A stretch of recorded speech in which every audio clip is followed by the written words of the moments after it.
వెళ్ళుదమని జనులు నాతో అనినప్పుడు నేను సంతోషించి తిని, యెరూషలేమా, మా పాదములు నీ గుమ్మములో నిలుచుచున్నవి.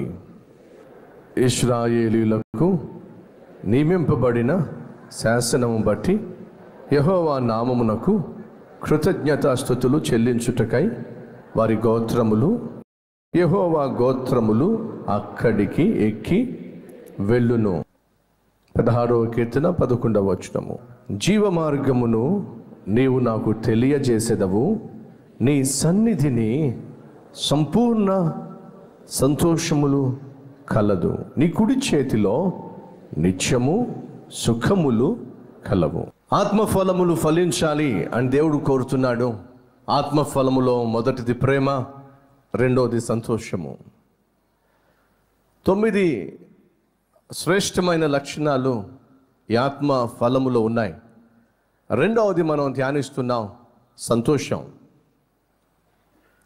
ఈ సంతోషాన్ని నేను చాలా సంతోషంగా ముగించాలి అని అనుకుంటున్నాను, కానీ అది వీలు పట్టల్లా. ఎందుకని బైబిల్లో దేవుణ్ణి ఆశ్రయించిన, దేవుణ్ణి నమ్ముకున్న మన జీవితాల్లో ఎంత సంతోషమో, ఎన్ని రకాల సంతోష సందర్భాలు ఉన్నాయో వాటిని మీ ముందుకు తీసుకొస్తూ ఉన్నాను.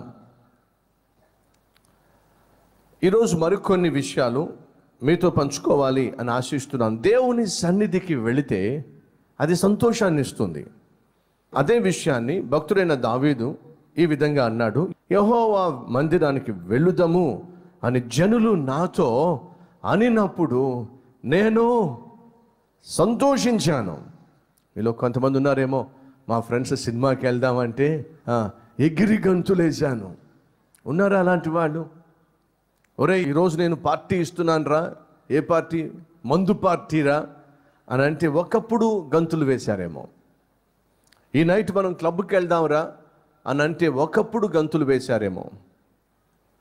ఈ రాత్రంతా పార్టీ చేసుకుందాంరా అని అంటే ఒకప్పుడు గంతులు వేశారేమో. కానీ ఈరోజు మన కల్వరి టెంపుల్కి వచ్చేవారు దేవుని సన్నిధికి రావడానికి గంతులు వేస్తున్నారు. దేవుని సన్నిధిలో కనిపించాలి అని బహుగా ఆశిస్తున్నారు. ఒక ఆదివారం ఏ కారణం చేత అయినా నేను మందిరానికి వెళ్ళకపోతే ఎంతో కొంత ఆ వారం అంతా నాలో ఒక విధమైనటువంటి బాధో వెలితి ఖచ్చితంగా నేను అనుభవిస్తాను అన్నవారు ఉంటే చూపిస్తారా? ఒక్క వారం నేను సరే చాలా